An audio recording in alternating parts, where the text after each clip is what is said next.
whatever you do, do not look behind you. Seriously, you don't want to know what's back there.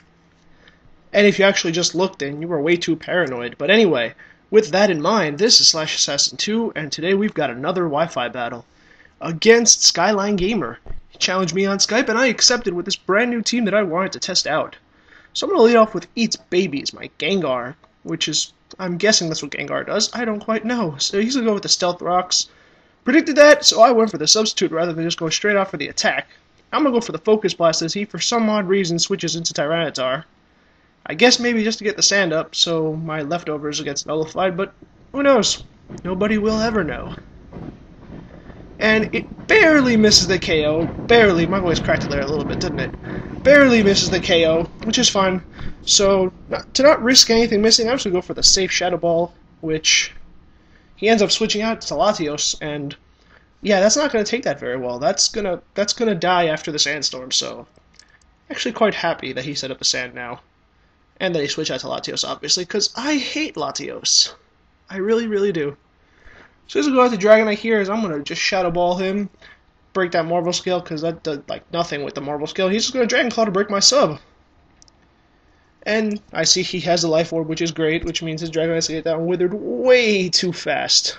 So I'm going to switch here, go out into Black Ant, my Gliscor, because I figure it's probably the best thing to fight off to wall this Dragonite, and I can always fling in a Toxic Orb and all that fun stuff. Now, here, I probably should have protected to see what he was going to do, but I don't, and he actually has the Waterfall. And that's not too good for Gliscor, because I'm just going to die. So I just wasted my Gliscor like a genius. But, eh. So I'm going to Virus my Escavalier, because this is also physically bulky, and this time I'm going to be smart and go for the Protect, just to see what he wants to do this time, and to get a little bit extra Sandstorm damage, which is always very nice. Always. So he's going to keep Waterfalling here, and Escavalier can take that like a beast, go for the Mega Horn to get some more damage, but that misses, of course. So he's going to switch out here, and I'm just going to go for the Protect, just to get more Sandstorm damage, and he knows that, so he's going to switch and go into Deoxys, which I didn't quite understand, to be honest, because Deoxys really can't do anything to me, considering it's Deoxys defense, and I don't know, they usually just run Protect, I mean, not Protect, wow, Toxic and dual screens and stuff like that, so I'm just going to knock off his leftovers to further make this thing even more useless than it currently is, and he's just going to keep going for the Iron defense, which, it's alright, but I'm going to Mega Horn and see how much it does, and it does about a quarter, 30% maybe, and he's going to cover off the damage.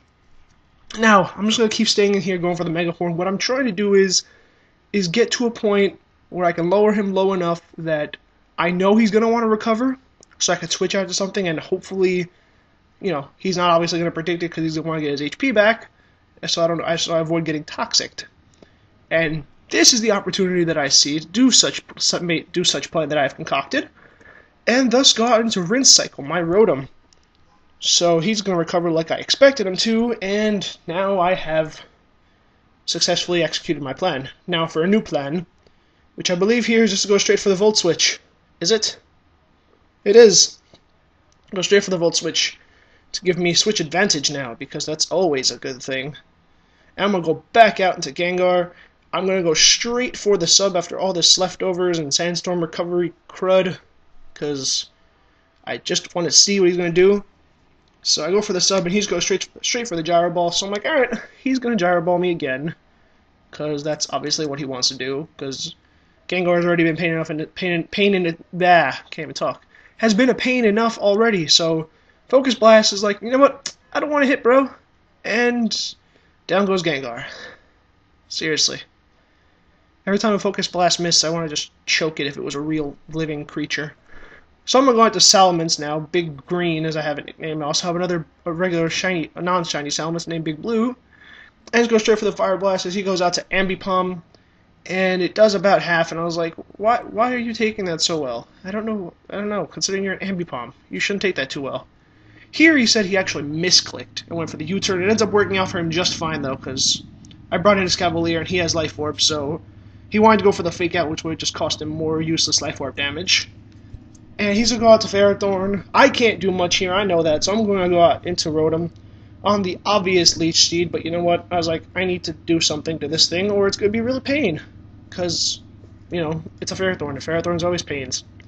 So I'm just going to trick him my Scarf now, finally. Just to put this thing, you know, just to nullify its usefulness even more. I honestly have no idea what I just said on that one. Basically, it's now useless. So, after the leech seed, I'm going to 68. Not quite 69, so there's no jokes we can make there, unfortunately. And I think I'm just going to Volt Switch now, because I don't want anything else to get to, you know, I want to save Rotom, because I like Rotom. Look at him. He's all jittery and hyper and stuff. And I'm going to go to Lucario now, because I see it as the perfect opportunity to set up my awesome Nasty Plot. Because that's what Lucario does. He comes in and he sets up a Nasty Plot, and then he will now continue to beat the crap out of everything. I'm going to go for the Vacuum Wave in case by some ungodly thing he's faster than me, even though I see that he's not. I don't care. I'm just going to kill off that thing. And he's going to Dragonite, Hidden Power Ice, and Dragonite doesn't survive that either because he's at such low health. So, he's going to go into Deoxys now, and after this match, I think I switched HP Ice to Shadow Ball because chances are anything that HP Ice is hitting is probably faster than Lucario, so there's no real point in having it. But it still takes out Deoxys either way, and then Ferrothorn comes in and he gets Aura Sphered. +2 Aura Sphere, bye-bye Ferrothorn. That's about it for you. You had a good run there, bud. So his last is Ambipom. He's going to fake me out. I have Inner Focus, so I'll just hit him with a Vacuum Wave and he's going to die, so that will be the game. So, good game there, Skyl1neGamer. Hope you guys enjoyed this somewhat different narration. Getting more loose here, but we'll see what happens. So, stay tuned for the next battle. Until then, goodbye, folks.